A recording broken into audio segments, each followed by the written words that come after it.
YouTube channel, Michael Imhotep, IMHOTEP. So welcome to the African History Network show. It is Sunday, October 10th, 2021, and we are live. Hope everybody's doing well. So a lot of people are talking about Dave Chappelle and his comedy special that's on Netflix, The Closer. It debuted on Tuesday, October 5th.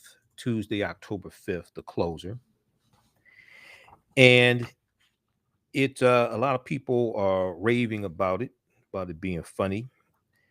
And you have some people who are complaining about remarks that they're saying are transphobic, etc., and are derogatory to the LGBT community, etc. So you have some people, some LGBTQ organizations calling for the special to be pulled from Netflix, like the national. You have some like GLAAD and other organizations also, like the National Black Justice Coalition, are calling for the special to be pulled from the Netflix streaming service. Now, we talked about this on Roland Martin Unfiltered on Friday. I was on Roland Martin Unfiltered on Friday, October 8th. I'm a panelist each Friday on the show. And we discussed this topic.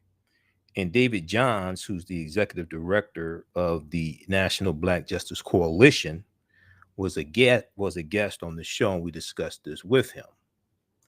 And he helped to add more perspective to it, to the conversation here, and some of the criticism. Now, Dave Chappelle has said that he's not going to apologize. He said he later this past week he did a screening of a documentary, and it was at a screening of his new film, Untitled Dave Chappelle Documentary. He did this on Thursday in Los Angeles. And, he said that if this is what being canceled is like, I love it. He got a standing ovation from the audience before that. And he said, if this is what being canceled is like, I love it. So I'm going to share an excerpt from Roland Martin Unfiltered, where we had this discussion here. And the perspective that I was talking about. Now, one of the things that Dave Chappelle is doing is he's doing a critique of white supremacy. Okay, he's doing a critique of white supremacy, because one of the things he's saying is that DaBaby was the rapper DaBaby shot and killed somebody at a Walmart, and his career didn't suffer, but he makes derogatory comments about the LGBT community for a couple minutes during a rant on stage during a performance, and he gets disinvited, uninvited from festivals and things like this, and people want to cancel him. This is the point that I was making. I haven't seen the Dave Chappelle special. I've read about it and seen clips. I don't even have Netflix. I stopped watching Netflix a couple years ago, so I guess I have to renew my subscription to Netflix and watch it. But we'll talk about this today, because my perspective is focused on how is it that you can say whatever it is that you want to derogatory about African Americans and call us all types of names, and there's no backlash, there are no consequences. Okay, but you say something about the LGBT community, and now you're getting canceled from paid gigs that you were invited to participate in, even though they knew you had music out that dehumanized Black people and is financed by white corporations. This is the issue that I have. And also, David Johns said that he appreciates Dave Chappelle's critique of white supremacy, because this is what Dave Chappelle was doing, was a critique of white supremacy. Okay, so we'll talk about that also. We'll talk about that today. And then Henrietta Lacks is back in the news also. We talked about this earlier this week because I'm on 6 days a week here on 910 AM Superstation WFDF. Henrietta Lacks is back in the news. And on October 4th, 2021, the family of Henrietta Lacks and also one of their attorneys, Attorney Benjamin Crump, filed a lawsuit against a biotech company for using Henrietta Lacks sales without the permission of her family. All right. So we're going to talk about that as well, because corporations have made billions of dollars over the decades off of Henrietta Lacks sales, and her family has never been compensated. Okay, her family has never been compensated. So we'll discuss that also. And then early in the week, we also talked about this story dealing with a African-American children's author named Jerry Craft. And Jerry Craft is a award-winning, acclaimed African-American children's author. And he was invited to speak at a school in Texas to do a virtual presentation to the school children in Texas. And you had some you had some parents who objected to the content of the book, of the two books. One book is called New Kid, the other book is called Class Act. Okay. And we had one parent who created a petition, a white female parent who created a petition to cancel the presentation. So now his book has been pulled from the Texas school library, the library of this elementary school, Roosevelt Alexander Elementary School. His book has been pulled from the library for review, and his appearance to speak to the children has been postponed. We're going to talk about this because the parent, especially the white parent, is saying that his book is teaching critical race theory, even though it's not. They're saying Bonnie Anderson is her name, crazy woman. She sounds crazy. She may not actually be crazy, but she sure as hell sounds crazy. We'll let you hear her.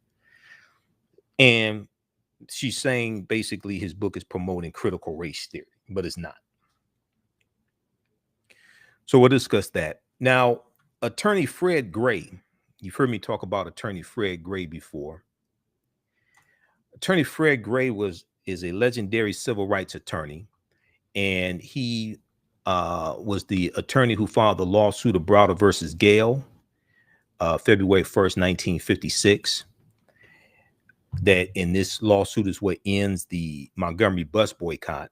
And he also is the attorney who filed the lawsuit on behalf of the survivors and their family of the Tuskegee Experiment of untreated syphilis in the Negro male. Well, he grew up in Montgomery, Alabama. The street he grew up on in Montgomery, Alabama is called Jeff Davis Avenue. Jeff Davis Avenue.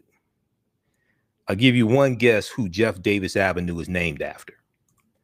Jeff Davis Avenue is named after Jefferson Davis, the president of the Confederacy, one of the biggest traitors in the history of this country, who was a white supremacist slave owner who committed treason against the Union and took up arms against the Union to maintain slavery.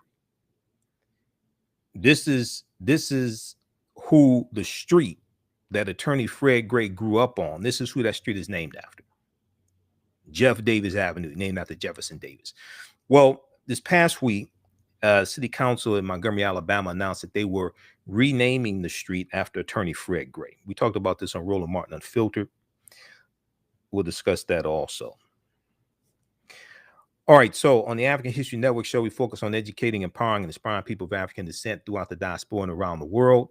because right now it's correct, wrong behavior. What you do for yourself, what you do to yourself, and what you allow other people to do to you and get away with is based upon what you think about yourself.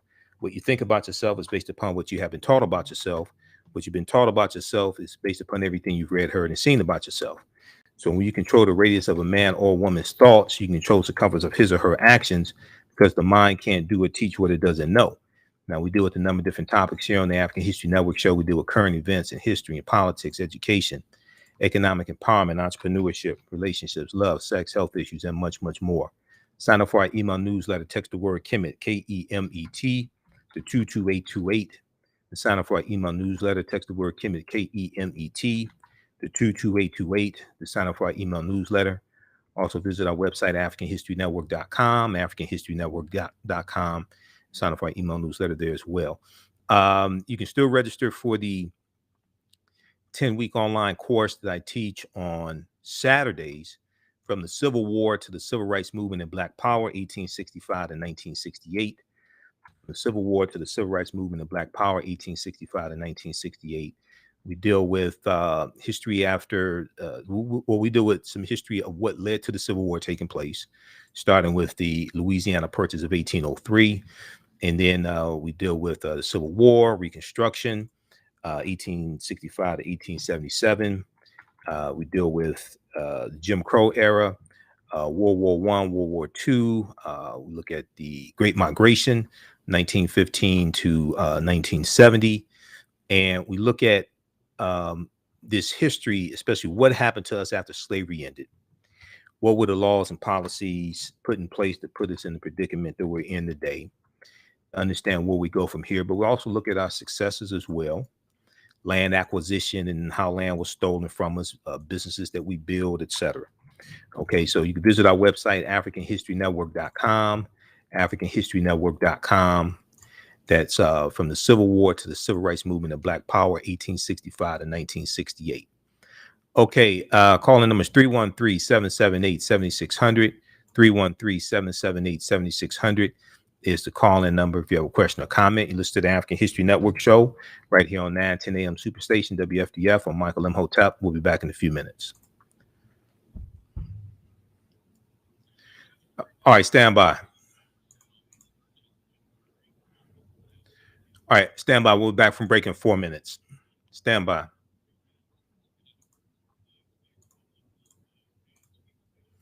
Okay, you can register for my online course here. We do this on Saturdays, 12 noon to 2 p.m. Eastern Standard Time, from the Civil War to the Civil Rights Movement and Black Power, 1865-1968. Class, we'll post a link here. The class is on sale right now, $70, regularly $130. All the sessions, we do the sessions live, all of them are archived. As soon as you register, you can watch the class. We just did this this weekend.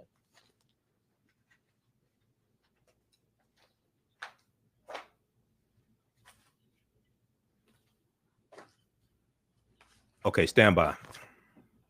Back from break in 3 minutes.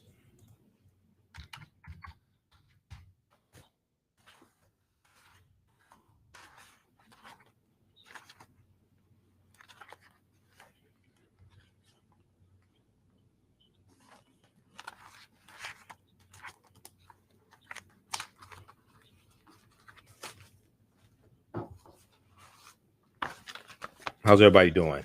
Stand by.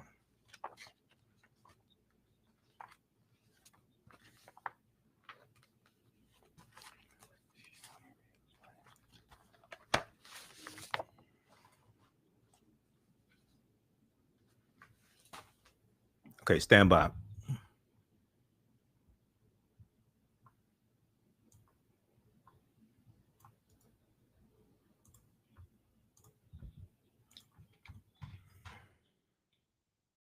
History and politics, education, economic empowerment, entrepreneurship, relationships, love, sex, health issues, and much, much more. Unfortunately, many people confuse what racism is. Racism is a power structure. It was laws and policies that put us in this predicament. It's going to be laws and policies that take us down. So when you control the radius of a man or woman's thoughts, you can control the compass of his or her actions, because the mind can't do or teach what it doesn't know. We have it all on 910 AM Superstation. 910, the Superstation, the oldest radio station in town since 1922. Welcome back to the African History Network show right here on 910 AM, the Superstation, the Future Radio. I'm your host, Brother Michael Imhotep. It is Sunday, October 10th, 2021, and we are live. Hope everybody's doing well. Okay, so Friday, I was on Roland Martin Unfiltered. I'm a panelist on every Friday.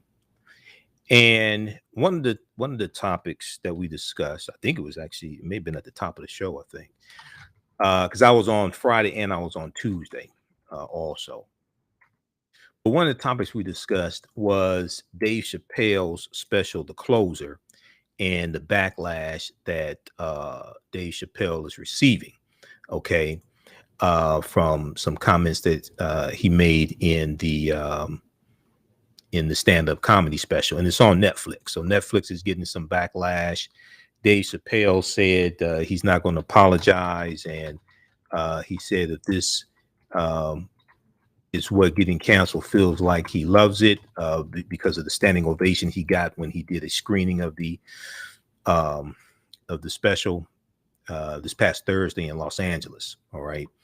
So I want to go to this clip here. We're going to go to clip number 1 from Roland Martin Unfiltered, Jalen. I want to go to this clip here. This is from Friday, October 8th. Now, I have not seen the special yet. I don't spend a whole lot of time. I'll probably watch it, but I don't spend a whole lot of time watching comedy specials and things like that. I don't have that type of time, but I'll probably watch this. So Roland spoke with David Johns, who's the executive director of of one of the organizations that's calling for the special to be pulled, the National Black Justice Coalition. Okay, and let's go to clip 1 here, Jalen. All right, folks. It's really more so about understanding how. Let's go to clip 1 from Roland Martin Unfiltered. All right, folks. Dave Chappelle has a new Netflix special. It's called The Closer. Well, not sitting well with a number of LGBT organizations, Black and others, including the National Black Justice Coalition. They are calling for Netflix to remove the special, saying Dave continues to make homophobic and transphobic comments. Last night, he had a screening of his documentary, The Hollywood Bowl. I was in attendance. He made it perfectly clear. He said he's not concerned. He is not going to get canceled. Joining us right now is David Johns. David leads, of course, the organization I was just speaking about. That is the preeminent Black LGBT organization. So, David, glad to have you back on the show. So please explain to us, why should, from your perspective, Netflix remove this Dave Chappelle special? First, let me say thank you, Roland, for creating space for us to have this conversation. I want to be clear in that it was the desire of the National Black Justice Coalition for us to do this, to have this conversation. And for me, it made sense to make this invitation to Brother Dave Chappelle to have versions of this conversation, including by demanding that Netflix take down the special, because Netflix has offered up resources to help us deal with many of the things that most of us who love Black people care about, which is white supremacy. So I want to be clear in stating that I celebrate Dave Chappelle's comedic enterprise. I appreciate the ways in which so many people rest in the ability to laugh and celebrate and just take a break from the stress and trauma of being Black in this country. And I continue to be astounded by what feels like a lazy attempt at this craft by someone who has demonstrated the ability to be a genius, and forgetting that there are some of us who are also Black and LGBTQIA+. And so again, all of this to say that I'm very well aware of Mr. Chappelle's comments about resting in the privilege that allows him to feel no regard for the implications of his comedy. And as someone who leads an organization that cares greatly about the overlooked and neglected needs of Black, queer, trans, and non-binary people. I'd like us all to do a little bit better. So how do you respond to folks who say, look, these are comedians. They talk about everybody. They talk about Black people. They talk about gay people. They talk about trans people. They talk about women. They talk about politicians. Yeah. They talk about everybody. Many comedians say that's what comedians do. You're not going to a keynote speech. You're going to a comedy show. Right. What I would acknowledge is, okay, and the next step is to talk about then what, right? So comedy is an art form. It's a form of entertainment that, when we think about the ways that Dave Chappelle has shown up, provides entree, right? Opportunities for us to think more critically and to engage more responsibly with each other. And so for me in particular, I am very much interested in this because Brother Chappelle and I purport to care about Black people. And in particular, when the comedy could lead to Black people, in particular Black people who are women, who are trans, queer, non-binary, who do not have the privilege to say, I don't care what people are saying about me because they're millionaires and have deals with Netflix, right? When we're talking about everyday people who don't have those privileges, I remain concerned about the implications of the joke or the art form. And let's just keep it a buck, right? We're Black people. And a part of this, what I've heard is people say, like, it's jokes. You should just be roasted. And there's two things that are important for me. One is that that's about community, right? If I am in a situation where we're playing a dozen, we should be on equal footing.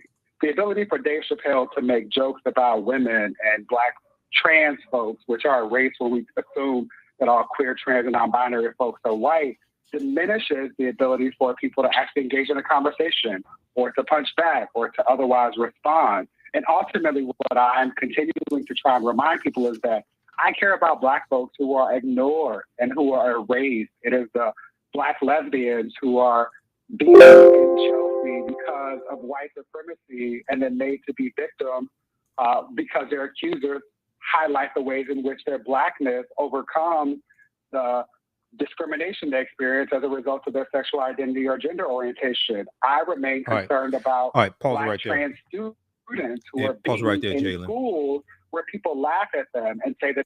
Okay. All right. So that's the beginning of the interview. You can watch the full interview at Roland Martin on Facebook and YouTube. That's from October 8th, 2021. So Roland speaking with David Johns, executive director of the National Black Justice Coalition. They're one of the organizations calling for Dave Chappelle's The Closer Netflix special to be pulled. Okay, so they talk for a while, and then Roland goes to his panel. I'm on the panel. Let's go to clip 2, Jalen. And see, my perspective is a little different because I noticed that you can say whatever you want to dehumanizing about African Americans, and it's basically no problem. Okay, let's go to clip 2, Jalen. Or how it might impact other people who do not have access to the privilege that you have been afforded to have access to, and to simply do and be and say. And again, what's challenging for me is knowing that the reality is that so many of us, not all of us, I don't want to speak for all of us, but so many of us do not have that privilege. We are on track to have this year be the deadliest year with regard to the murders of Black trans women. And often, NBJC issues statements, much like the statement we issued around Dave Chappelle, around the murders of Black trans women, that doesn't get a modicum of the traction or energy that this has received. And so my hope is that while Mr. Chappelle continues to do whatever he will do because he's privileged enough to do that we will continue to have these conversations.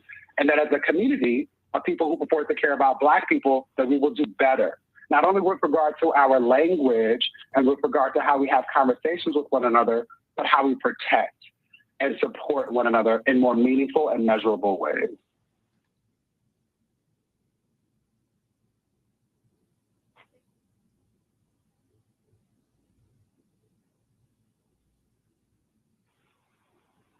Michael.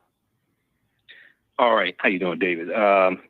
don't necessarily have so much of a question, but a comment and an observation here. And I've been reading this about Dave Chappelle. I haven't seen the special yet. One of the criticisms that he's getting is defense of comments that the baby made that people are saying were homophobic as well. And we know the baby got canceled and disinvited from different events. And the concern that I have is that when African Americans are dehumanized, whether it's in music, whether it's in specials called the N-word, B's, and things like this, the outrage doesn't take place to talk about removing that artwork that dehumanizes African Americans. But and very quickly here, so the baby got disinvited from different events and festivals for making homophobic remarks on stage that was not part of a song. It wasn't recorded, anything like that. But he got invited to the festivals after making songs that dehumanize Black people. And people are largely silent on that. Okay. So that's the conflict that I have. Okay. So, that's my perspective on this. Okay. No, I appreciate that. And I appreciate that. Your thoughts on that? Yeah, I appreciate that. And for me, the problem with the joke and the presentation of this conversation via this big platform is that it affirms this lie that all Black people are cis, heterosexual, and think and operate in the same way, and all queer people are white. And that is a lie. Right. And so if we step back from that, the thing that I find frustrating is that most people are now engaging in this conversation without regard for the fact that, as Dave Chappelle referenced, the baby shot somebody in Walmart and then rapped about it in the song where he told his child, I would do it again. That is a problem. We talk so much about violence in the Black community. I want to offer a footnote. There are so many people who have been introduced to MBJC for the first time. Welcome to what we do. We're not new to this. We engage in similar conversations when we're talking about Tony McDade, the Black trans man who was murdered the same week that George Floyd was murdered by the Tallahassee Police Department. We show up and talk about and support Jasmine Koenig, a founder of this organization who has been in this space before, to talk about Ed Buck, a perpetrator of violence, systemic violence against Black, queer, and same-gender-loving men in particular. We show up and talk about this with regard to Nigel Shelby and Black students who are bullied and suspended. We agree in the space of wanting to ensure that all Black people can be free. For me, it's important to highlight for folks that don't have access to the information, who will never read a book about intersectionality, who don't know anything about Kimberly Crenshaw's groundbreaking essay, Mapping the Intersections, to appreciate that as long as there have been Black people, there have been Black, queer, trans, and non-binary people. We have always been beautifully diverse. The issue with the special, and I encourage you to watch it, which is vexing for me in this space where I'm like, we should be continuing to talk about this, but it also can talk about this. It could simply say this. We agree. We're only having this conversation because Dave Chappelle said in the special, I care about Black people. Okay, I think we lost the connection. Hold on, just stand by. Skype, we lost our connection to Skype because I'm calling into the radio station. So hold on, stand by. We gotta get the connection back. Skype went down on me. Stand by, let me call back.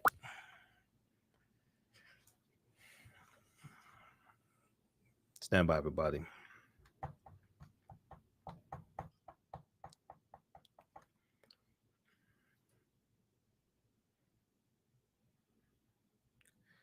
Yeah, this is me calling back, man. Skype went down on me. Okay. All right. Hey, do me a favor. Back that up about a minute or two, okay? Back that clip up about a minute or so. Okay. All right, thanks. All right. When we are not able to see that, we are the victims of it. And that is the thing that I care most about. I also want to be clear that this is not about convicting that we can't cancel Dave Chappelle. Roland has made this apparently clear. He's been on Instagram with all of his friends. This is about us as Black folks. Mapping the intersection, to appreciate that as long as there have been Black people, there have been Black, queer, trans, and non-binary people. We have always been beautifully diverse. The issue with the special, and I encourage you to watch it, which is vexing for me in this space where I'm like, we shouldn't be continuing to talk about this, but it also can talk about this. It could simply say this. We agree. We're only having this conversation because Dave Chappelle says in the special, I care about Black people, and my issue is white supremacy. What is missed so often, particularly with regard to Mr. Chappelle's comedy, is that intersectionality is a thing. And there are Black, queer, trans, and non-binary, non-conforming people. And it is us, not white people. It is not white queer people. He talks about LGBTQ people as if they are white and talks about the movement that they are winning. It is them, white folks, who win, not us. When these jokes happen without this critical conversation, it is Black, queer, trans, and non-binary people who are victims of the kind of violence that he jokes about, who get beaten up because their Adam's apple is too large, or because their hands are too big, or because they do not show up in the ways that white people and the things that we all hold to this level of being the things that we should all do. When we are not able to achieve that, we are the victims of it. And that is the thing that I care most about. I also want to be clear that this is not about, to the extent that we can't cancel Dave Chappelle. Roland has made this apparently clear. He's been on Instagram with all of his friends. This is about us as Black folks who purport to care about Black folks doing better. Okay, pause it right there, Jalen. All right, thank you. Okay, so that was from Roland Martin Unfiltered, Friday, October 8th. It's a longer segment. We did like 25 minutes. You can watch the full segment. I'll actually post it here. Last time I checked, it's been viewed 56,000 times on YouTube. So I was on the panel and I had questions because see, like I said, and David Johns helped to add context to this because Dave Chappelle was critiquing white supremacy. And this is the same thing that he did in his previous special where he talked about how the LGBT community, that whole movement is basically ran and controlled, generally speaking, the direction that it goes is generally speaking controlled by white gay men. This is what he was saying in the previous special. And he caught backlash as well. And what he was doing is critiquing white supremacy. Okay. So my thing is like, wait a second. How is it that DaBaby can put out music that all you have to do is go to azlyrics.com, and just search for DaBaby, DaBaby, which is a grown man calling himself DaBaby. I don't even understand that, but it's but anyway, just read his lyrics. But it's not just him. It's not so much the artists. It's these white corporations that fund negative corporate control hip hop, like Atlantic Records, that allow them to do this. And see, the reason why is because you only protect what you respect. You only protect what you respect. Okay. And African people, African Americans, are not respected enough largely to protect. But so DaBaby makes these statements about 2 minutes at a concert, okay, and about the LGBT community, and he gets disinvited from all these festivals and concerts or things like that are paying him to perform and attend. But you invited him even though he has music out that dehumanizes African Americans. Now, some people may say that's a double standard. Well, I would argue there's only one standard. The standard is white supremacy and racism. And this is what Dave Chappelle was critiquing, white supremacy in the closer. Okay, from what I've read and heard about it, this is what he's doing, critiquing white supremacy. Now, we're gonna go to clip 3. Now, I saw this on D.L. Hughley's Instagram page. I follow D.L. Hughley on Instagram. D.L., you can follow me back. Okay, I think the Michael Imhotep on Instagram.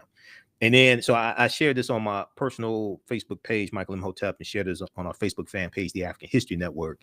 It went pretty much viral on our fan page, The African History Network, because we have 1 million followers there.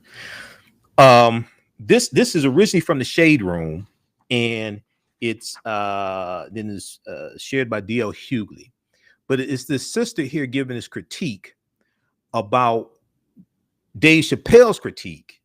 And Dave Chappelle, in the closer, when he's talking about DaBaby, Dave Chappelle is calling out white supremacy.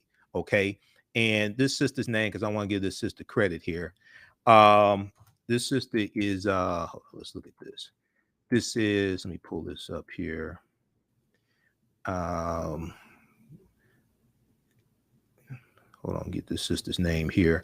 This is Mila, Mila Brat, MilaBrat.com, MILA, Mila Brat. Let's go to clip 3, Jalen. Black people. Now, y'all know I had to do some research, because what we're not about to do is let some Black organizations that we've never heard of and never seen in the Black community come out and try to tear down one of the only Black celebrities who's had the courage to speak on the bias and the catering to that the LGBTQ community receives from the media. Now, all Dave Chappelle did was give an example of how it's okay in American culture, society, and media for rappers to promote violence in the Black community towards Black men, but it's not okay to even slightly offend the LGBTQ community. Google it. The baby shot and killed in Walmart in North Carolina. Nothing bad happened to his career.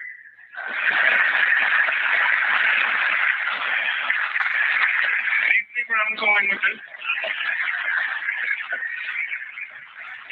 Country, you can shoot and kill no matter any person feeling.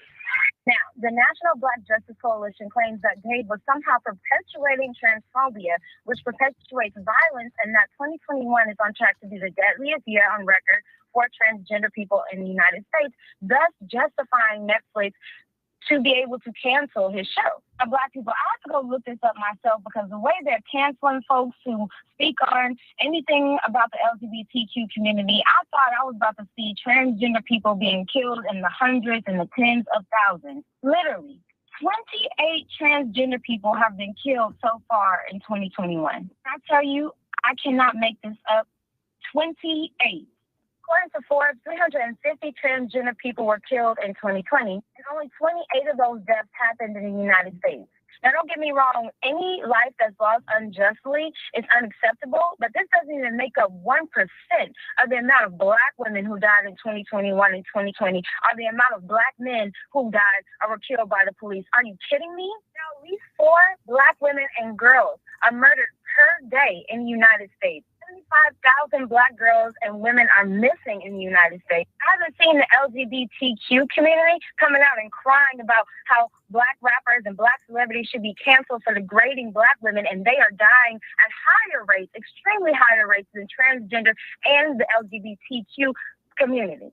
Why don't y'all ever talk about the violence that the LGBT community is committing against each other? Because apparently domestic violence is happening at an even higher rate than heterosexuals. Black people. There's never any outrage about Black men and Black women dying, about the conditions that our community is in due to the perpetuating of violence in our music. It's up to us to make our communities safe and decent places to live. So we are going to continue to fight for Black masculinity, because last time I checked, Black men are the only ones who are going to protect Black women. It certainly won't be the LGBTQ community. So Dave was absolutely correct.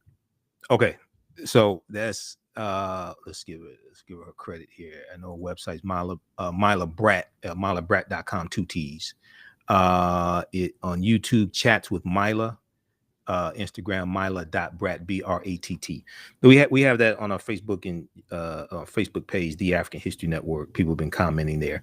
So now David Johns added context, because he talked about the work that they do, that the organization does in the community, in standing up for Black trans people, Black LGBTQ when they're killed and things like this. And they don't, and I could say they largely don't get coverage in the media. Okay, mainstream media, they largely don't get coverage when they're killed. The National Black Justice Coalition. Okay, so David Johns helped to add context to the work that they do when Black LGBTQ people are killed. Okay, so but yeah, this is, I wrote an article. I've been studying media for 30 years. People know me that know this. One of my first lecture series was called The Media's Deliberate Destruction of the African American Family. And I wrote an article probably about 2016. I saw a video. It was a TED Talk of this white pastor. He was like a kind of a younger pastor, and he listens to hip hop some. And I think his name was I think his name was White Mike or something. It was a pastor, and I think his name was Mike. But he did a TED Talk, which talked about negative corporate controlled hip hop, and he talked about how you can make a hip hop song about killing African Americans, but you cannot make a hip hop song about killing dogs. He talked about how dogs are more protected than black people are than African Americans. Because if you make a song about killing dogs, if it actually gets put on a CD, it gets green lighted by the suits and the corporations. PETA is coming out after you. The animal rights groups are coming out after you. But you can say you can say whatever you want to about African Americans, call them all types of H's and B's and thoughts, degrade them, dehumanize them, talk about killing them, things like this. It's like you're gonna win a Grammy, maybe 2 Grammys. Okay, so you only protect what you respect, and you don't invest in what you detest. You only protect what you respect. So the standard, some people say it's a double standard. I'll argue the standard is white supremacy and racism, and this is what it is that we're fighting. And if you do not understand European white supremacy and racism, what it is and how it works, everything else that you think that you understand will totally confuse you. This is why we have to engage in economic guerrilla warfare and targeted sustained economic boycotts of corporations that put out negative corporate controlled hip hop. Entertainment companies, we should be divesting. We should be putting their names out, divesting from them, because they know better than to put out music that degrades and dehumanizes other people. This is why I said before, this is why I came out so strongly against WAP by Cardi B and Megan Thee Stallion, but 90% of my criticism was against Atlantic Records, because that's the white corporation that financed the music and the music video. They know what they're doing, because they would never have a white female artist put out music like that that's so sexually explicit and things like that and put out a video. They know better, but they let Negroes do like this because that's how they think of us. And then the bass line of the song repeated about 79 times, there's some whores in this house. Well, everybody in the video except Kylie Jenner is of African descent. At some point, something should kick in up here and say, wait a second, hold on. How's it? Why do they project these images of us and then give us an American Music Award and a BET Award and all this award for dehumanizing music like this financed by white corporations? Now, I want to look here at this article for the sake of accuracy here. We talked about the baby and gun charges. So this article here from Charlotte Observer. Rapper DaBaby's gun charge dismissed in connection with fatal North Carolina Walmart shooting. This is from March 9th, 2020. Prosecutors have dismissed their case against Charlotte rapper DaBaby in connection with a fatal shooting in a Huntersville Walmart. A spokeswoman for the Mecklenburg County District Attorney's Office confirmed to the Charlotte Observer on Saturday. Keep in mind this article is from March 2020. Police said 19-year-old Jalen Craig was shot and killed November 5th, November 5th had to be the previous year, 2019, during a fight in the store on Brighton Town Center Drive. Huntersville police tweeted on November 5th, 2018, just to clarify, a training exercise was happening with the North Mecklenburg SWAT and negotiations team at Lake Norman Charter School when a shooting occurred up the street at Walmart in Huntersville. The two incidents are unrelated. Now, DaBaby, whose real name is Jonathan Lindell Kirk, was charged with misdemeanor carrying a concealed gun, court records show. On Thursday, back in March 2020, prosecutors made a motion in court to continue the case against DaBaby, Jonathan Lindell Kirk, because a key civilian witness was unavailable.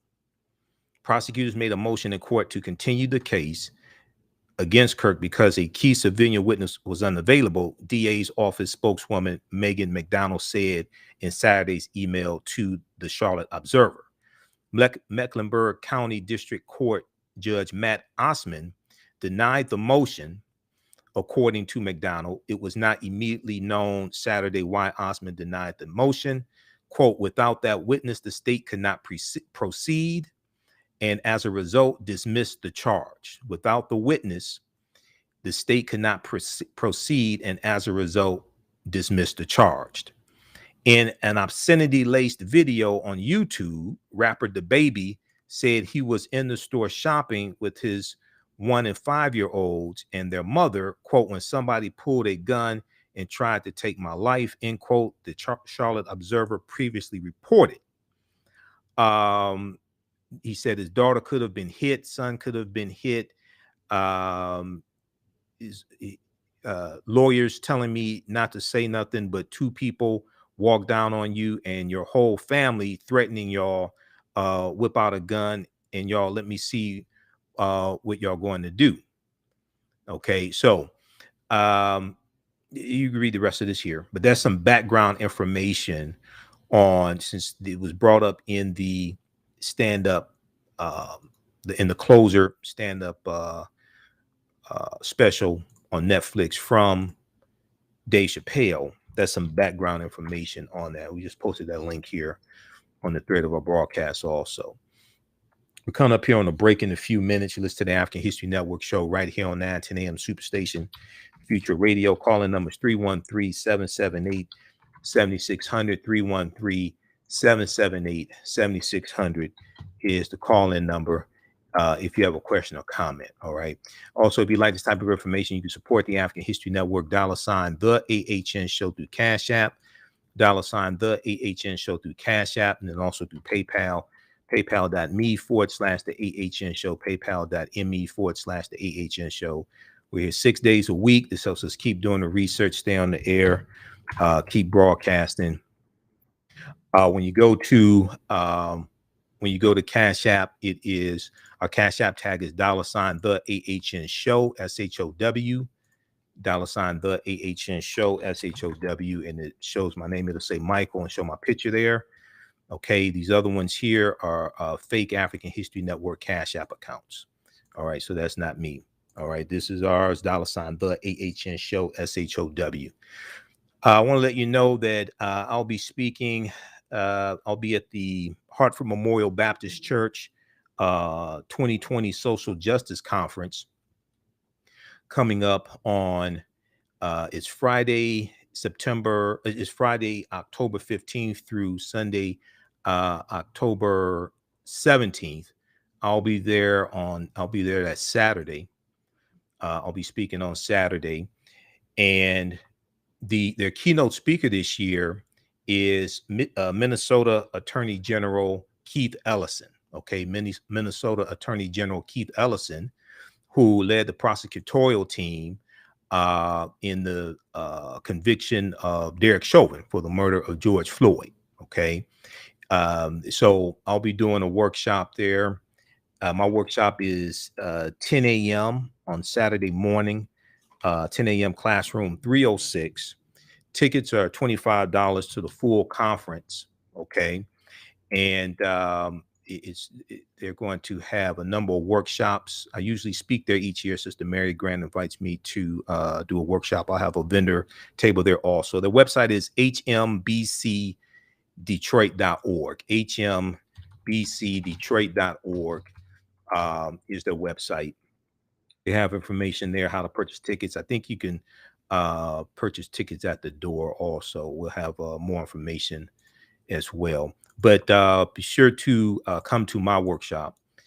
I'm going to deal with Black liberation theology as a tool to fight against white supremacy.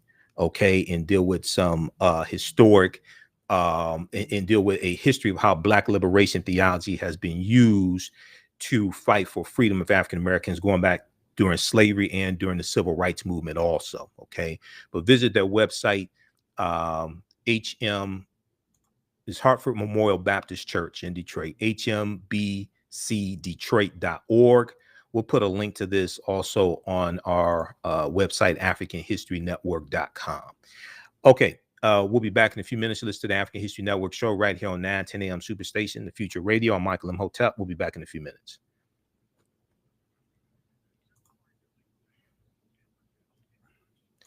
Stand by. Everybody stand by.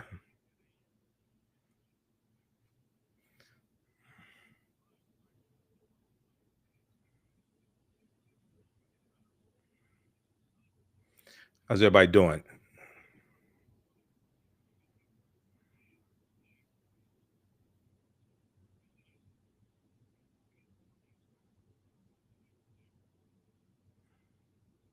Stand by. We're back from break in a few minutes.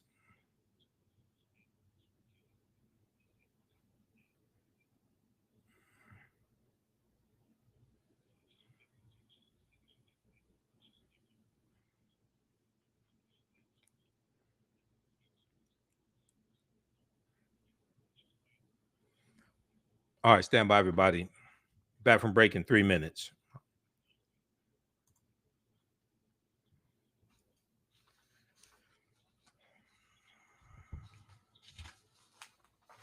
Stand by.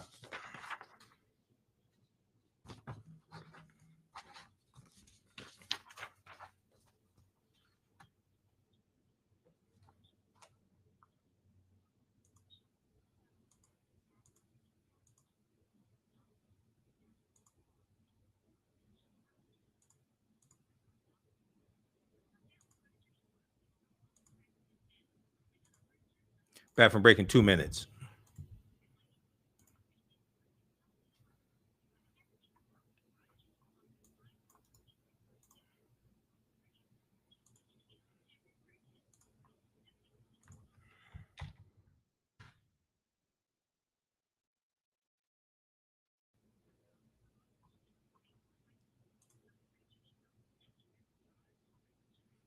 Stand by.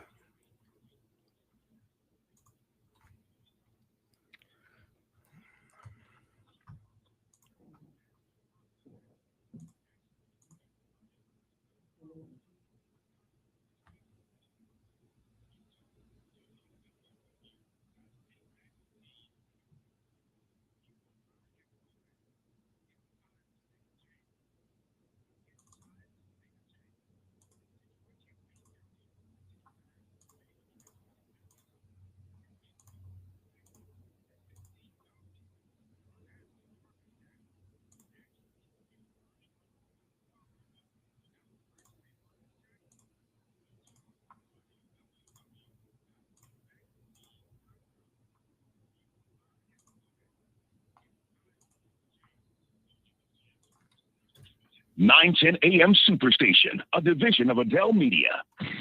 I'm Brother Michael Imhotep, and after History Network show, we deal with current events of history and politics, education, economic empowerment, entrepreneurship, relationships, love, sex, health issues, and much, much more.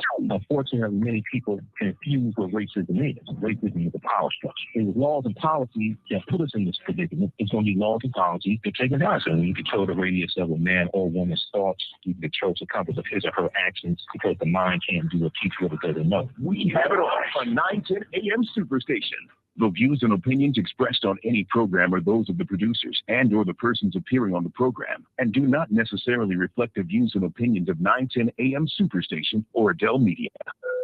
Welcome back to the African History Network show right here on 9:10 a.m. Superstation, the Future Radio. I'm your host, Brother Michael Imhotep. It is Sunday, October 10th, 2021, and we are live.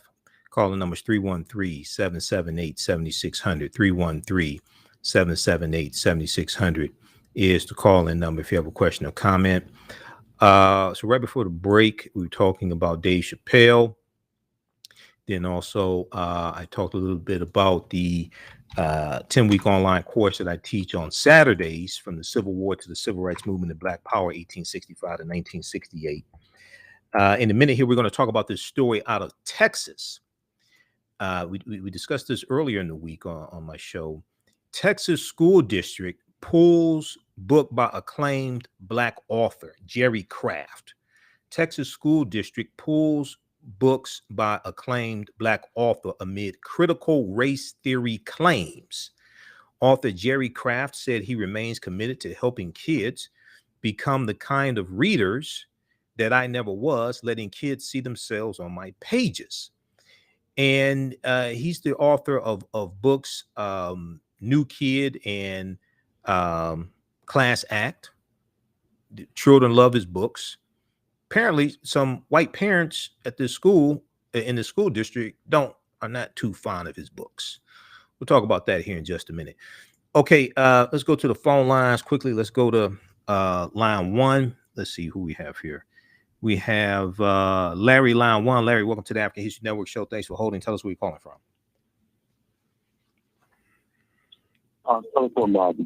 From Detroit. Michael, one of the things I think that we have to understand is that this whole Hollywood entertainment industry is plagued with these individuals who have to lend themselves to the mindset as part of their oath, as part of their, if you're going to make $20 million or become a top-notch actor or entertainer, there are certain things that you are required to do.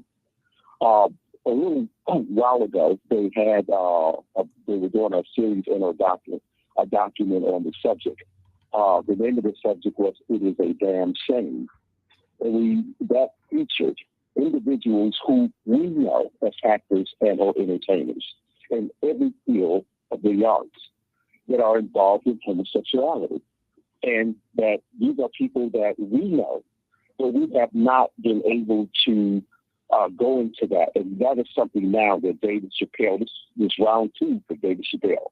The first time he did that, they wanted him to put on a dress. Right. If you notice, there are many actors and entertainers who have put on dresses. Mm-hmm. But that is a part of the ritual. That is part of what is expected of them if they're going to remain at the top of the arts. So that in itself, this time around, make no mistake about it, there is something that they're fearful that David Chappelle is going to reveal, and they want to silence him. They want to shut him up. They're afraid that they're going to be exposed. Okay. Thank you, sir, for taking my call. All right. Thanks for calling. Let's go to 100. Call line 2. Welcome to the African History Network show. Tell us where you're calling from. Yeah, I'm calling from Martinez in the Bay Area, Outer Bay.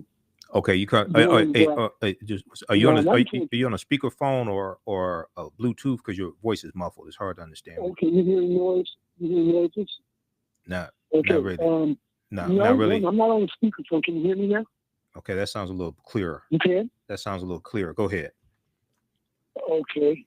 Yeah, I'm sitting by my laptop. That's one thing. I got all kinds of stuff going. I'll try to muffle it some. I just want to say I appreciate your commentary. Oh, thanks. And as far as to what's going on now, I say, as far as to them wanting to take books off the shelf and education, I came to the conclusion, like I say, I process things different, and my response to some issues might be different. But I came to the conclusion, for the most part, that, I don't like, I'm straight to the point in a lot of ways. These satanic powers above, those down there. You have these people down there. It just seems like, just took a push of the button, and it's just open season for stupidity. Okay, Mm-hmm. There's no way that Mr. Kraft's books should be took off the shelf, and then at the same time, like you said, as far as to what do they call this? Critical race theory. I mean, actually, that's some type of concoction that they came up with, critical race theory. Because when you think about it, it's like, wow, because in the first place, what they're trying to do is cut everything in the middle of history. And as the younger people grow into learning what they want them to learn, they'll never really understand what American history truly is. Right. And it's just ridiculous that they're doing these things. I saw this coming again, but I said, now I'm not going to be surprised if it comes again.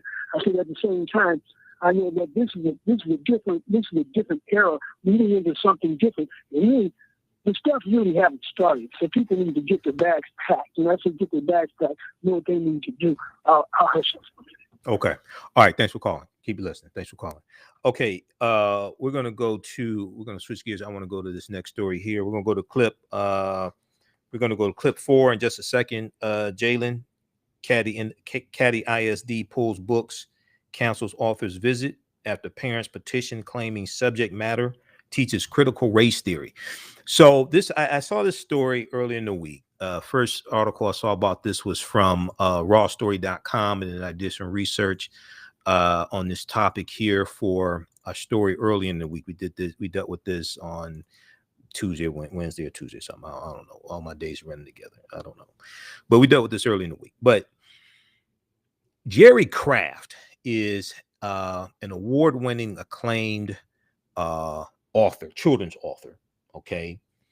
And he has two books that children really read and they use in schools, called New Kid and Class Act. New Kid and Class Act. Okay. Now, this deals with Texas. The Caddy Independent School District, Caddy ISD, Caddy Independent School District, said they have temporarily removed books by an award-winning children's author from their library shelves after an outcry from parents claiming the subject matter promotes critical race theory.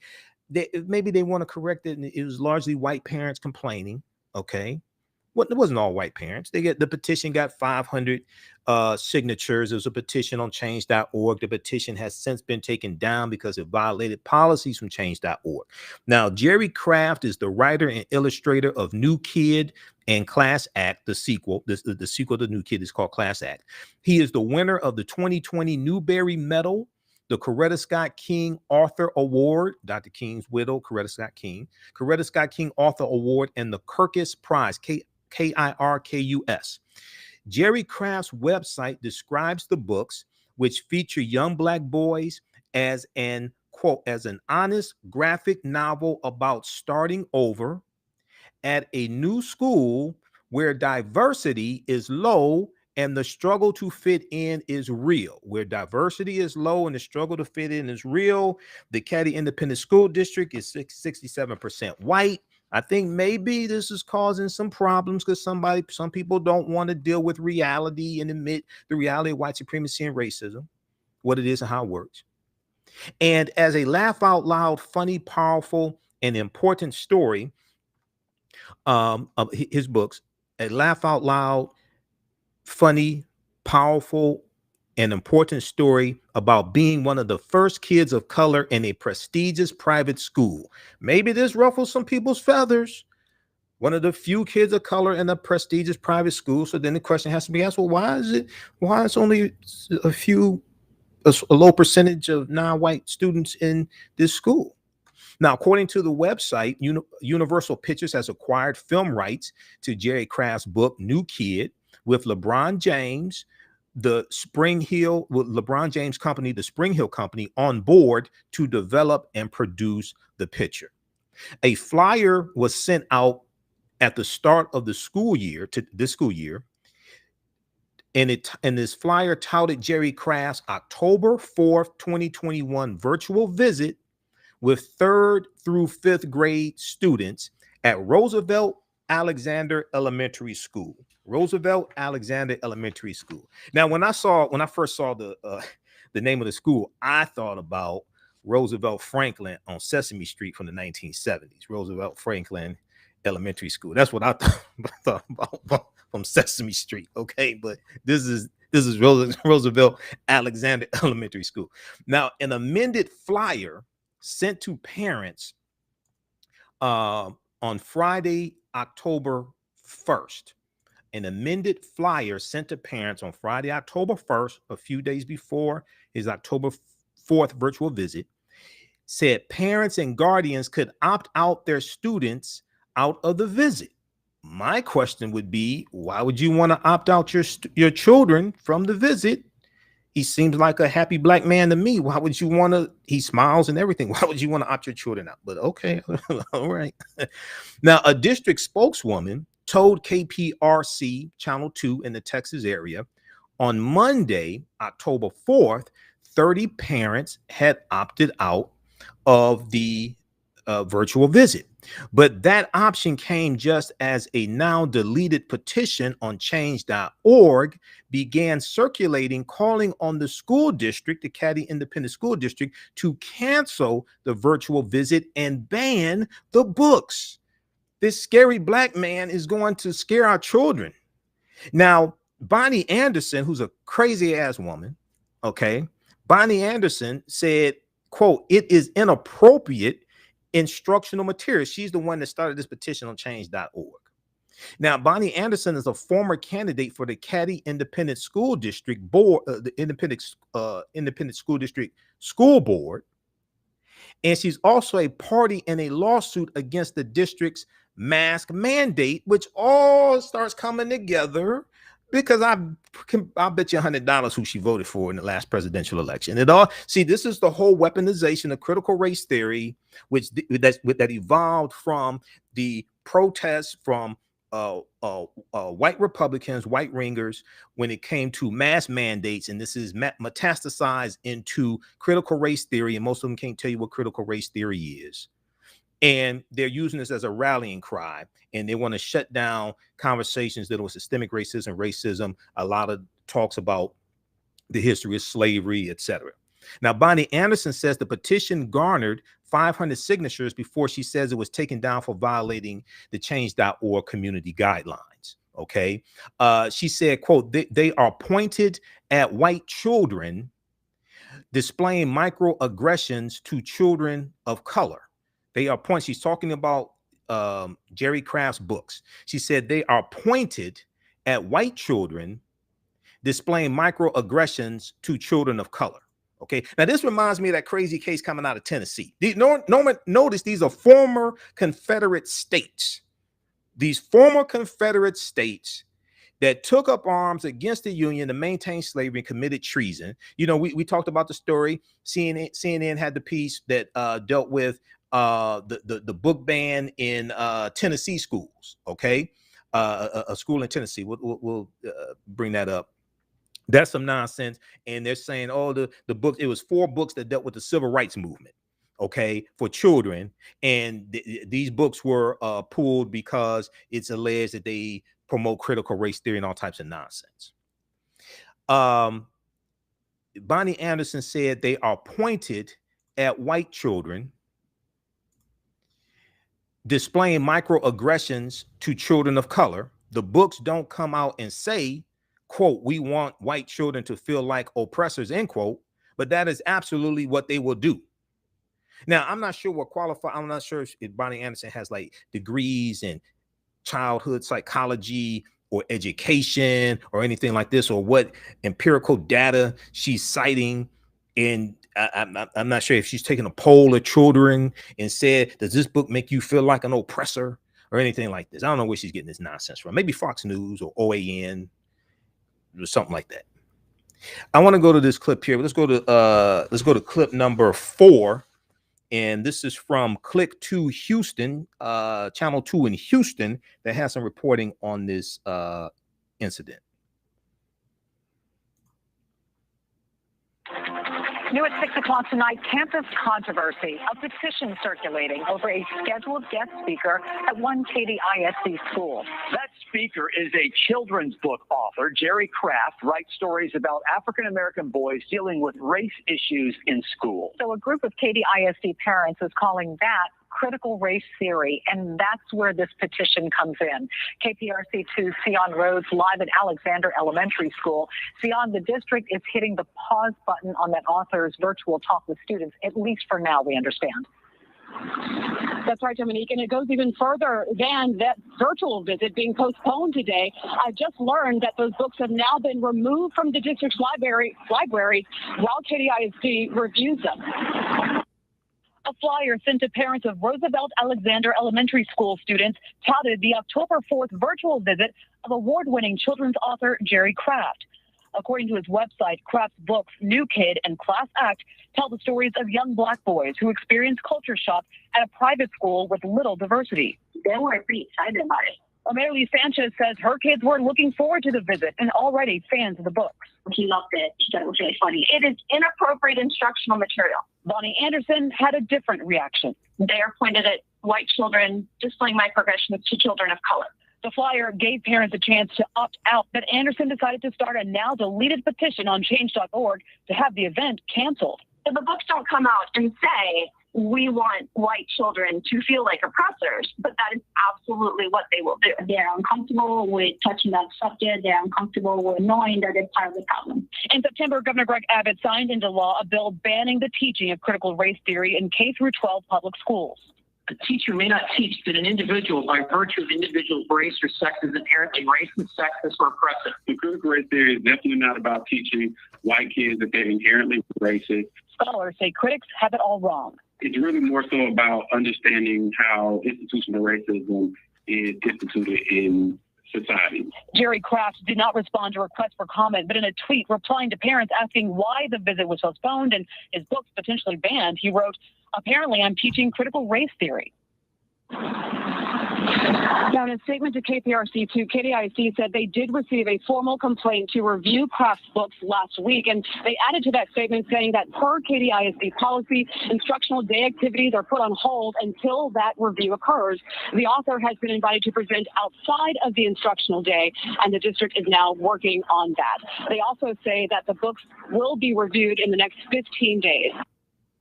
So we'll give you an update when we find out what happens after they review these books by this scary black man. You know, when you have parents say, "Oh, it's going to make white children feel like oppressors," what are you basing this upon? Are you basing this upon you feeling guilty? Like, what are you basing this upon? What evidence are you citing? So read this article here from Click 2 Houston, and also one from NBC News. Okay. And if we look at this one here from Click 2 Houston, also, they did some good reporting on this. They cite one college professor, Darius Benton, who said that the scholars are saying that the critics have critical race theory wrong. And Darius Benton is saying that these people have critical race theory wrong. Okay. He said critical race theory is definitely not about teaching white kids they are inherently racist. It's really more so about understanding how institutional racism is instituted in society, organizations, and government. And this is a conversation a lot of people don't want to have, because when African Americans understand how these laws and policies are used to oppress many of us, then they'll vote these people out of office, like these Republicans that are passing these oppressive laws. They'll vote them out of office. So a lot of people are trying to keep this in the bag. They don't want this information to get out, okay? Because they know there'll be consequences and repercussions. We'll continue this on the other side of the break, and we'll talk about Henrietta Lacks as well, this huge lawsuit filed against Thermo Fisher Scientific about using Henrietta Lacks' sales without the permission of the family, allegedly. Listen to the African History Network show right here on 910 AM Superstation, WFDF. I'm Michael Imhotep. We'll be back in a few minutes. Stand by. Okay, how's everybody doing? Who still needs to register for the 10-week online course that I teach on Saturdays? From the Civil War to the Civil Rights Movement and Black Power, 1865, 1968. And then this one here on Sundays, Ancient Kemet, the Moors, and the Ma'afa, Understanding the Transatlantic Slave Trade, what they didn't teach you in school.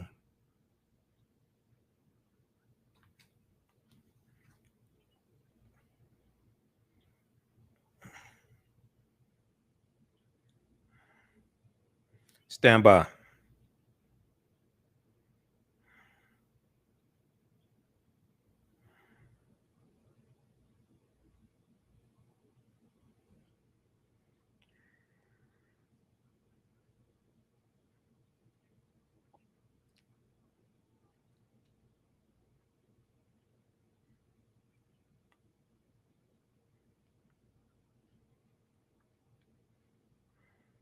Stand by.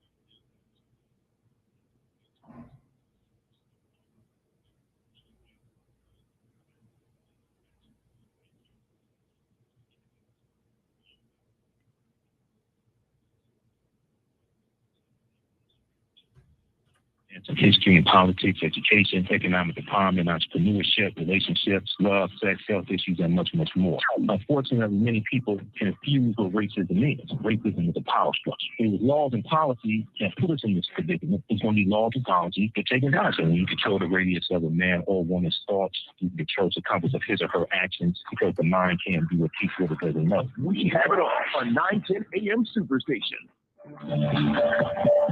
910, the Superstation, Detroit's only African-American talk radio. Welcome back to the African History Network show right here on 910 AM Superstation, WFDF.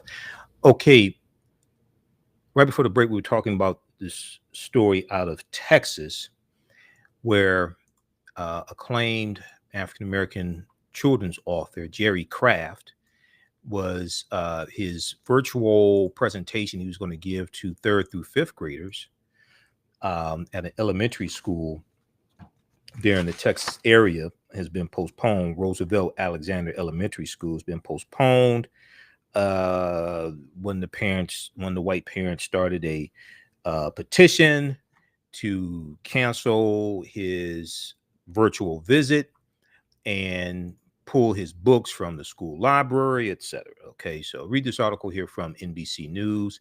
Texas school district pulls books by acclaimed Black author amid critical race theory claims. Okay, so it's I can't tell you what critical race theory is, but they're just scared to death. But anyway, this is an example of how Americans are very ignorant of history and why America must have a massive history lesson. Okay. I'll be speaking Saturday, October 16th at the Social Justice Conference 2021 for Hartford Memorial Baptist Church here in Detroit. My workshop is 10 a.m. The conference is $25. Keynote speaker this year for the conference is Minnesota State Attorney General Keith Ellison. Keith Ellison led the prosecution of Derek Chauvin, who murdered George Floyd. Visit their website. Visit the website for Hartford Memorial Baptist Church. They have information there. HMBCDetroit.org. Hartford Memorial Baptist Church. HMBCDetroit.org. For more information, you can purchase tickets. There'll be workshops. Mine is at 10 a.m. I'll be dealing with a history of Black liberation theology used as a tool to fight against white supremacy. So this is going to be good. Okay. And there's a luncheon as well with Keith Ellison. He's going to be the keynote speaker. They have the whole schedule there. We'll talk about this some more on tomorrow's show. All right. I want to get into this next topic here. So Henrietta Lacks is back in the news. And on October 4th, 2021, which was Monday, it was the 70th anniversary of the passing of Henrietta Lacks, who passed away October 4th, 1951 from cervical cancer. Okay. And her family is suing a pharmaceutical company that they allege has been using her sales without the permission of the family. Okay. And Henrietta Lacks has been, there've been a number of articles written about her. There's the book by Rebecca Skloot. Her grandson has a book out also. Her grandson, David, has a book as well. But I want to go to this clip here from, this is from the Readout with Joanne Reed. We're going to go to clip,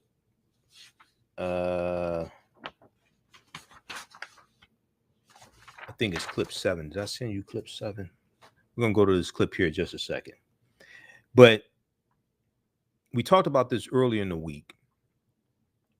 And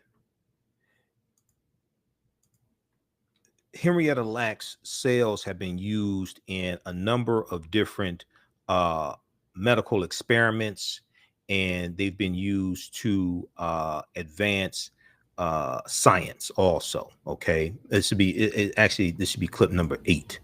It should be clip number 8. I think I still have to send you clip number 8. Okay, some of the medical advances that Henrietta Lacks cells have been used in deal with gene mapping, in vitro fertilization, cloning. They've also been used in to develop COVID-19 vaccines also. Okay, so they talked about this on the Readout with Joanne Reed on a few days ago. So we're going to go to this clip here in just a second. The calling number is 313-778-7600. 313-778-7600 is the calling number if you have a question or comment. All right, I just sent clip number 8 to you, Jalen. Some of the medical discoveries and scientific breakthroughs that Henrietta Lacks cells have been used in include, she laid in 1953, her cells were used to lay the groundwork for the polio vaccine. 1956, her cells were used to help understand the effects of X-rays on human cells. 1956 also, her cells were used to help develop cancer research methods.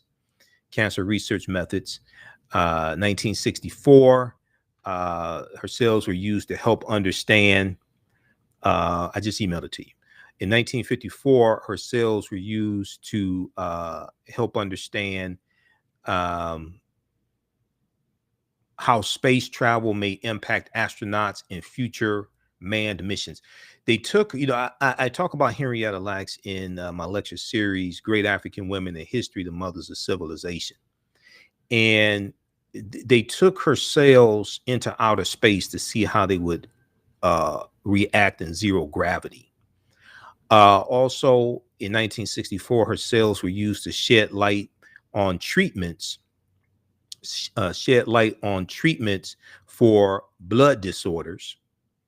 And in 1985, they were used to help understand the spread of HPV, the human papilloma virus.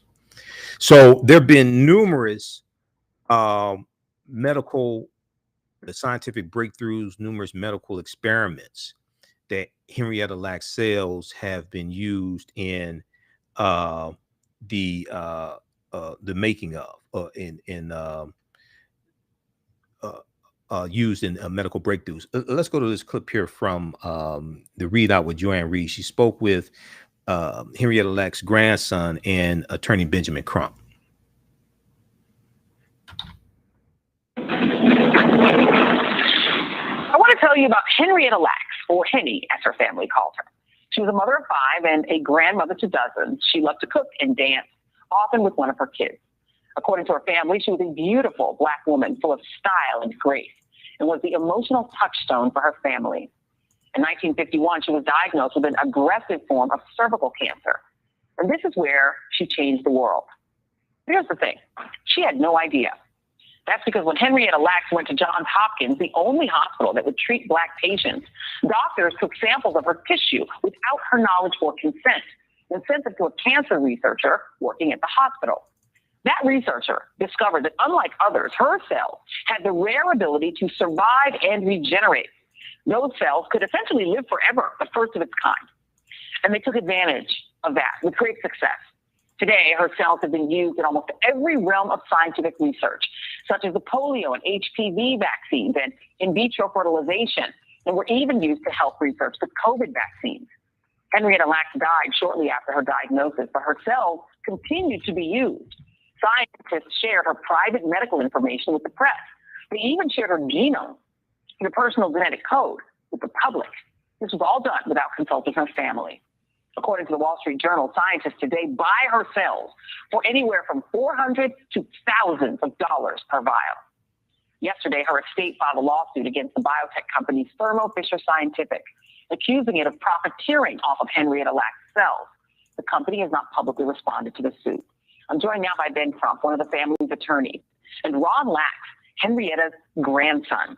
And Mr. Lax, thank you so much for being here. I just want to put up for the audience just some of the things that your grandmother's cells have helped to advance. Everything from the polio vaccines, as I mentioned, understanding X-rays of the human cells, the Ebola and HIV vaccines, trying to understand, the ineffectivity of Ebola and HIV, et cetera, et cetera, et cetera. When did your family find out that your grandmother was the source of all of those scientific miracles? Thank you, Joy, for having me. It's a pleasure. Decades. Yeah. My mother was the one that found out and threw it by accident. She was having lunch with a friend of hers down the street. And the professor that was coming to lunch, her neighbor introduced her as Barbette Lax. And he told her, we working with someone named Henrietta Lax. And she told him that's my mother-in-law. And that's how we found out. You know, Ben, there's a sense of the dehumanization of Black bodies and Black life here, where she, while a human being with a life, that's how we try to describe some of her life, was just treated as a product that could be bought and sold and disposed of at will by a company, this company, Thermo Fisher Scientific, and by Johns Hopkins. It's a wild sort of reality that, you know, Black life was treated this way. What do you hope to gain from this lawsuit? What do you think will be gained? Well, obviously, Henrietta Lax miraculous cells were unprecedented. So we know that this would be a precedent-setting lawsuit, not just for simple justice, not just for social justice, but for genetic justice, Joy Reid, justice that will flow from generation to generation. And when you think about Henrietta Lax being treated in this just inhumane manner, as if she was a lab rat, which was very common at the time when they did medical experimentation. What it was tantamount to was medical racism. But through all that evil, we have this miraculous discovery of this Black woman who cells have become the cornerstone of modern medicine.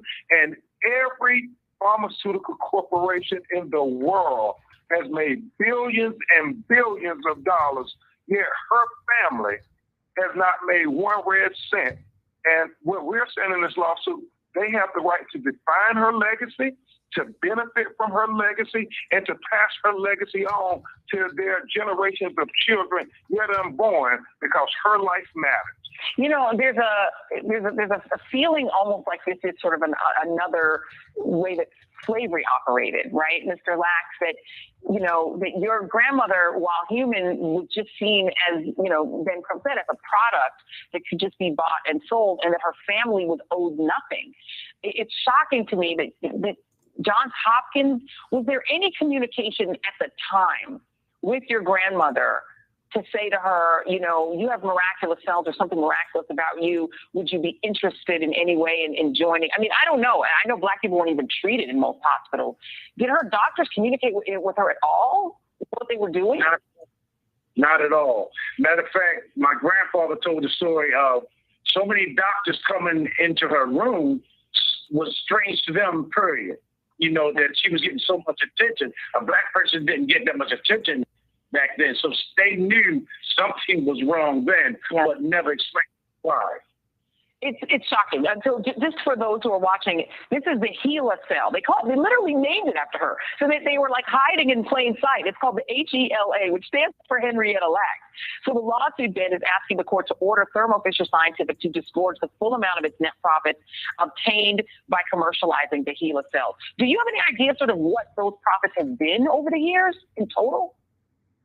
Well, we don't know, but we know Thermo Fisher alone, this distributor of the cells, reported a profit of $33 billion last year. And that's not to say what Merck Pharmaceutical, Pfizer, Johnson & Johnson, I mean, it's billions upon billions. And that's when you think about George Floyd this past year and how the corporations all made these pledges to social justice. Well, a lot of them were pharmaceutical companies as well.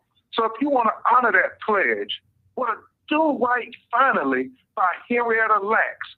Do right by Henrietta. And I'm with Mr. Ron Lacks, George. You are the perfect person to talk about this because you've always been an outspoken advocate for Black women to get their recognition because so often they're disrespected, and never has that been more abundantly clear than with Henrietta Lacks. Thank you. Her name. Amen. Say her name. They didn't have on the same site. They changed the name to Helen Lawson and Helen Lanes. They tried it. They tried it. And then you wonder why Black people don't trust the medical establishment and why we have to beg and plead with people to get vaccinated. They don't trust the system. These are the reasons that people don't trust it, y'all. There is a real reason people don't have trust. Ben Crump, thank you so much for doing what you do. Ron Lack. Show your book. Show your book. Absolutely. Show your book. There you go. The Untold Story right there. All right. Henrietta Lacks, The Untold Story. Definitely. Y'all pick that up. Ben Crump and Ron Lack, thank you both very much. Okay. So that is from the Readout with Joanne Reed. I just sent you a clip, Jalen, from Roland Martin Unfiltered. This is going to be clip 9. We talked about Henrietta Lacks on Roland Martin Unfiltered on Tuesday, October 5th, because I was on twice this week. And they wanted me on the show Monday, but I was too busy Monday. Roland's producer contacted me and asked could I come on Monday. I said I can't do Monday, but I can do Tuesday. So that's from Roland Martin Unfiltered. That's from the Readout with Joanne Reed, MSNBC. And that clip is from that was this past week. Let's see here. That's at msnbc.com. That's from October 5th. That's from Tuesday, October 5th. Do Right by Henrietta Lacks, family attorney, a Black woman whose sales are commercialized by pharmaceutical company. Now, if we look here at this article we'll post a link here from the Readout. Okay, so you can watch this full clip in its entirety. We'll go to clip 9 from Roland Martin Unfiltered because we talked about Henrietta Lacks there as well. We'll go to that in just a second, Jalen. If we look at this article here from NPR, National Public Radio, Henrietta Lacks' estate sued a company saying it used her stolen sales for research. Okay, so they filed this lawsuit on Monday, October 4th, which was the 70th anniversary of the passing of Henrietta Lacks, October 4th, 1951. So they held a press conference announcing this lawsuit. So here's a picture of the press conference. Now, tissue taken from the woman's tumor before she died of cervical cancer became the first human cells to be successfully cloned. The first human cells to be successfully cloned, reproduced indefinitely ever since. Okay, because her cells were reproduced every 24 to 48 hours. HeLa cells, which is what they were called to hide the name of where they came from, the first 2 letters of her first and last name, HeLa cells, have become a cornerstone of modern medicine, enabling countless scientific and medical innovations, including the development of the polio vaccine, genetic mapping, and even COVID-19 vaccines. There was an interview that Ben Crump did with members of Henrietta Lacks' family. They did this on CBS News because that was the first interview I saw about this, and we covered this story earlier in the week. And in that interview on CBS, Ben Crump said that the statute of limitations for a lot of these other innovations and other usages of Henrietta Lacks cells, the statute of limitations has run out. But the COVID-19 vaccine is newer. And we know they started the mRNA technology that the COVID-19 vaccine is based upon is about 5 to 6 years old. Okay, because they've already been working, because coronaviruses are not new. SARS is a coronavirus. MERS is a coronavirus. So they were already doing experiments trying to find a vaccine to deal with a number of coronaviruses and get ahead and prepare for whatever the next coronavirus is going to be, because coronaviruses are not new at all. So he's saying the usage of her cells for coronavirus is newer, and the statute of limitations has not run out on that. Okay, there's an article from CBS News.com that has the interview in it. Okay, we'll post that article here as well. What is that? See, Henrietta Lacks family sues biotech company over sales, says it chose to use her body for profit. Okay, this is a article from cbsnews.com. The interview that Benjamin Crump did with members of the family of Henrietta Lacks and CBS is in this article, and that's where he talks about the statute of limitations. Okay, so you can read this one also. We'll pull this up. Henrietta Lacks family sues biotech company over sales, says it chose to use her body for profit. October 4th, 2021. This is the day they filed the lawsuit. Okay, now I want to go to this clip here from MERS, MERS, MERS, MERS. SARS and MERS. Okay. I want to go to this clip here from Roland Martin Unfiltered. We talked about this earlier in the week about the lawsuit from Henrietta Lacks family. Let's go to this clip, Jalen. 100. All right, folks, the estate of Henrietta Lacks is suing a biotech company, claiming it's been selling her cervical cells without her knowledge or the estate's knowledge or consent. A federal lawsuit says Thermo Fisher Scientific knowingly mass-produced and sold the tissue obtained through what it calls a racially unjust medical system. The cells in question were taken in 1951 by doctors at Johns Hopkins. Lacks was terminally ill at the time, and her cells have been used for use in countless scientific research studies since. Her family says now it's time for justice for Henrietta Lacks. About time. Yeah, 70 years later, we mourn Henrietta Lacks, and we will celebrate taking back control of Henrietta Lacks' legacy.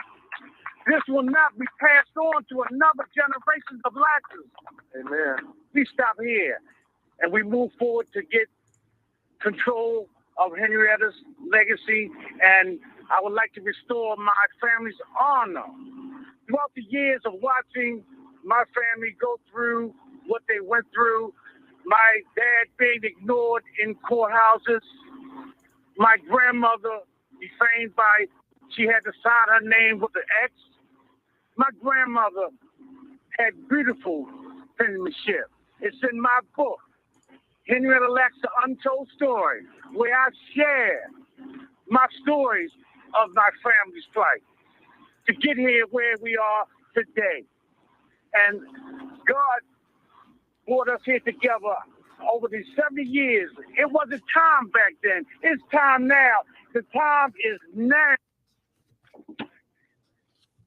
All right, folks, the lawsuit wants the court to block their use without permission and force the $35 billion company to hand over profits from the telesales. What do you make of this, Mustafa? Well, the company should have already settled. It would just make sense that they've made billions of dollars off of this. There's a history of the extraction of black body parts. You can go back to Dr. J. Marion Sims in the 1800s when they were actually experimenting on enslaved people at that time. He's known as the father of gynecology because of all that he did to black women. So this is just, it keeps playing out decade after decade. So I hope that this family actually gets the restitution that they deserve. Teresa. Yeah, it's a disgrace. But again, I am just in awe. Again, history is now catching up to them. I hope everybody gets their book. I mean, because again, we can't allow these things to happen. And I think, you know, when we actually sign up and say we are organ donors or we are not, we need to ensure that whatever medical professional are following the law. Michael. You know, Roland, this is great news. I talked about this last night on my show. You know, yesterday was the 70th anniversary of the passing of Henrietta Lacks also. Not only was her cells used in polio vaccine and gene mapping and in vitro fertilization, but also Attorney Benjamin Crump said yesterday in an interview that it was also, her cells were also used in the COVID-19 vaccine. And he said her cells have been used since basically 1951, but the statute of limitations has ran out on a lot of other uses. But because of COVID-19, that's something new. And this is something that they're really pushing in the lawsuit. So it's a brilliant strategy. Thermo Fisher Scientific, on their website, they said their annual revenue is $35 billion a year. So hopefully they get everything that they deserve in this lawsuit. It's long overdue. All right, then, folks. Take a real short. Okay, pause right there. All right, thank you. Okay, thanks, Jalen. Okay, so yeah, on their website, Thermo Fisher Scientific says their annual revenue is $35 billion. Now, in the interview there with Joy Reid, attorney Benjamin Crump said their profit reported last year was $33 billion. So I don't know if the profit's actually $33 billion, but on their website they say their revenue is $35 billion. So if they made a profit of $35 billion and their revenue was, if they made a profit of $33 billion, their revenue was $35 billion. That's unbelievable. But okay, anyway, very quickly here, we're gonna go to the story about attorney Fred Gray, Jalen. So that is clip number, I don't know, what is that, 7? Hold on, that's attorney Fred Gray, clip 7 from Roland Martin Unfiltered. We'll go to that in just a second here. Also, Wall Street Journal reported about Henrietta Lacks this week. This article from this headline from the Wall Street Journal, Joy Reid talked about this. Henrietta Lacks, the name of this article is Henrietta Lacks and her remarkable sales will finally see some payback. Actually, this article is from August 1st, 2020. Wall Street Journal. Henrietta Lacks and her remarkable sales will finally see some payback. In the article, the Wall Street Journal talks about how scientists today buy HeLa cells, Henrietta Lacks cells, HeLa cells, and cells with modifications from anywhere from $400 to thousands of dollars per vial. Okay, these are her sales. Scientists today buy HeLa cells and cells with modifications for anywhere from $400 to thousands of dollars per vial. All right, now I want to go to this last story here. So attorney Fred Gray, legendary civil rights attorney. Attorney Fred Gray was the attorney who filed the lawsuit of Browder versus Gale, February 1st, 1956. And this is the lawsuit that actually ended the Montgomery bus boycott. Okay, the Montgomery bus boycott didn't end because they put the bus company out of business or something, like some people think. No, that's not what happened.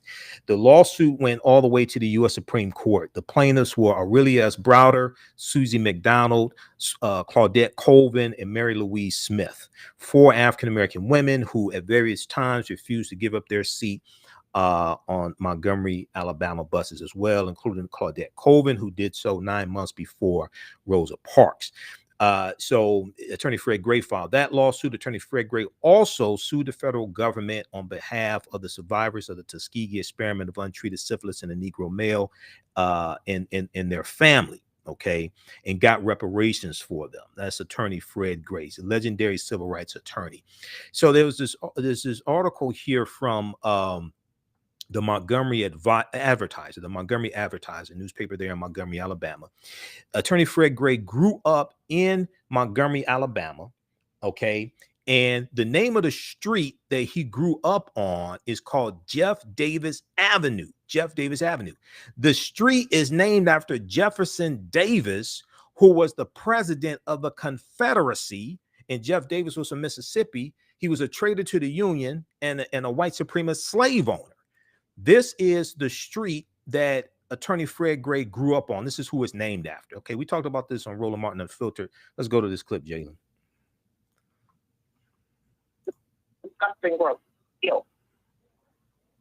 Speaking of shenanigans in Alabama, the Montgomery City Council decision to change a street name from a Confederate president to the honoring a civil rights icon, Dr. Reverend Fred Gray, come with a healthy fire. First of all, attorney Fred Gray. The city council voted to rename the street from Jeff Davis Avenue to Fred D. Gray Avenue. Well, the unanimous vote could prompt a $25,000 fine as a result of 2017 Alabama state law that says cities or counties could not make any changes to Confederate monuments without state approval. Mayor Stephen Reed said donors have already offered to pay the penalty on behalf of the city. Fred Gray, of course, is 90 years old. He served as the attorney for Dr. King of Rosa Parks. An exclusive interview I did with him is available, y'all. I don't know why we're using photos of him. We got the B-roll. I did a whole 1-hour interview with him. So if y'all go to Black Star Network, why y'all using photos of Fred Gray when I talk to the man? Lord have mercy. Anyway, y'all want. I'm just saying. I mean, you got a show, you use video. So if y'all want to see the actual video of Fred Gray, go to the Black Star Network, exclusive. It's on the app. Download the app, phone, Android, Roku TV, Apple TV, Amazon Fire Stick, Xbox, Samsung, all of them. So y'all watch the actual video interview of Fred Gray. Don't ask me why we're showing still photos. I don't know. I cannot think of everything, y'all. All right. That shows you right there how these people in Alabama are so stupid. Republicans love talking about local control, but they really didn't want the people to have local control, Michael, over their own city. That's how racists roll. Well, keep in mind, Alabama was one of those former Confederate states that took up arms against the Union to maintain slavery and committed treason based upon Article 3, Section 3 of the U.S. Constitution. So, I mean, this is Alabama. I mean, you look at the 1901 Alabama State Constitution, they changed the state constitution to institute poll taxes and literacy tests to suppress the African-American vote.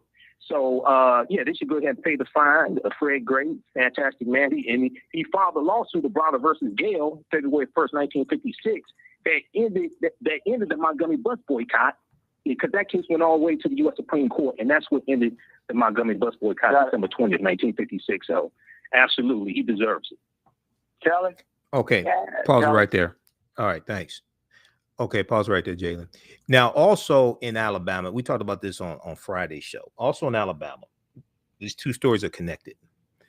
Alabama, I mentioned the Alabama State Constitution, 1901, that was written to codify white supremacy. And this is something we deal with in my 10-week online course, From the Civil War to the Civil Rights Movement and Black Power, 1865 to 1968. This article here from the New York Times, this is from September 19th, 2021, updated October 7th, 2021. Alabama begins removing racist language from its constitution. Many outdated provisions long since been invalidated, but the language that was specifically intended to enshrine white supremacy has remained. And in the first paragraph, they talk about the Alabama State Constitution in 1901. And it says the last time Alabama politicians rewrote the state constitution, back in 1901, their aspirations were explicitly racist. Quote, to establish white supremacy in this state, quote unquote. This is exactly what they said. And, Mississippi set the plan called the Mississippi Plan. It set the template for what to do. The Mississippi State Constitution of 1890 instituted poll taxes and literacy tests. South Carolina is going to do the same thing in 1895 with their state constitution.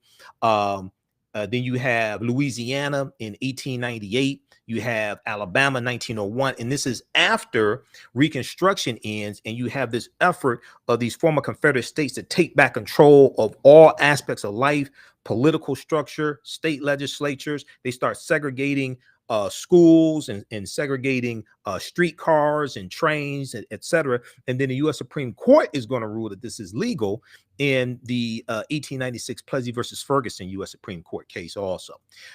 Visit our website, AfricanHistoryNetwork.com, AfricanHistoryNetwork.com. You can register for the 2 online courses I teach on Saturday, From the Civil War to the Civil Rights Movement and Black Power, 1865 to 1968. And it's 12 noon to 2 p.m. Saturday. Sunday, it's 12 noon to 2 p.m. Ancient Kemet, the Moors, and the Ma'afa, understanding the transatlantic slave trade, what they didn't teach you in school. We do the sessions live. All the sessions are archived. You can go back and watch them over and over again. Both classes are on sale right now. As soon as you register, you can watch the classes we just did this weekend. We have to get out of here. I'll see you at Hartford Memorial Baptist Church Saturday, October 16th. Right now, it's correct wrong behavior. It's not over till we win. Wakanda forever. We'll talk to you tomorrow. Peace. All right, everybody. That's the end of the show. How's everybody doing? We're only on for 2 hours on Sundays, on 9-10 a.m. Superstation WFDF. Monday through Friday, we're on 11 p.m. to midnight. Okay. Visit our website, AfricanHistoryNetwork.com. All my DVD lectures are there, digital downloads. You can register for the online courses that I teach. This helps support the African History Network. We'll post a link here to register. These are all some of my presentations. We have this 15 DVD bundle pack of my lectures also. That's on sale, $100. The Michael Imhotep Black History Month bundle pack. Those lectures are good anytime. Let me post the link here. We had a great class today. We had a great class this weekend of from the Civil War to the Civil Rights Movement. And one of the things we talked about was we dealt with the end of World War, the end of the Civil War. We dealt with Reconstruction era. That's the main thing we talked about, the Reconstruction era. We're about to get in next class. We're going to get into the 1876 presidential election, Rutherford B. Hayes versus Samuel J. Tilden, which leads to the Compromise of 1877, which ends Reconstruction and rolls back the advancements African Americans were making also. In this class here, understanding the transatlantic slave trade, what they didn't teach you in school. This class just started up. Okay, we just had class number 2 this weekend. So as soon as you register, you can start watching the content. The classes are archived. We do them live. They're archived. It's not like a Zoom meeting like you have for work where you can see everybody there and you see little kids running around in the background or something like that. No, you can see me. I can't see you, so you don't have to worry. Okay, and also, if you like this type of information, you can support the African History Network, $ the AHN Show through Cash App, $ the AHN Show through Cash App, and also through PayPal, paypal.me/the AHN Show. This helps us keep doing the research, keep broadcasting 6 days a week, stay on the air, pay some of the bills, etc. So we definitely appreciate that also. And this is our official Cash App account, $ the AHN Show through Cash App. These other ones are fake African History Network Cash App accounts. That's not me. Our tag is $ the AHN Show, SHOW. And when you go to it, it shows my name. It says Michael and shows my picture there. These other ones, I did not set these up, and I'm trying to get them shut down. Okay. If you want me to do a presentation for your group or organization, Kwanzaa is coming up. Other events are coming up as well. Email me at ahnshow@africanhistorynetwork.com. ahnshow@africanhistorynetwork.com if you want me to do a presentation for your group or organization. All right. And follow us on our Facebook fan page, The African History Network, The African History Network. Turn on live notifications there. That's our Facebook page. Follow me on my YouTube channel, Michael Imhotep, IMHOTEP. Turn on live notifications so you know when we go live. And you can sign up for our email newsletter. Text the word Kemet, K-E-M-E-T, to 22828. To sign up for our email newsletter. Text the word Kemet, K-E-M-E-T, to 22828. To sign up for our email newsletter also. We have to get out of here. Remember, at the African History Network, we focus on educating, empowering, and inspiring people of African descent throughout the diaspora and around the world, because right now it's correct wrong behavior. Also, with the online class, if anything, the online class or any of the lectures or anything, if you want to pay through Cash App instead of PayPal, email me, okay, and we'll work that out. Okay, we can do that through Cash App. We just have to process it a different way. All right. Remember, we focus on educating, empowering, and inspiring people of African descent. Right now, it's correct wrong behavior. It's not over till we win. Wakanda forever. And we'll talk to you tomorrow. Peace.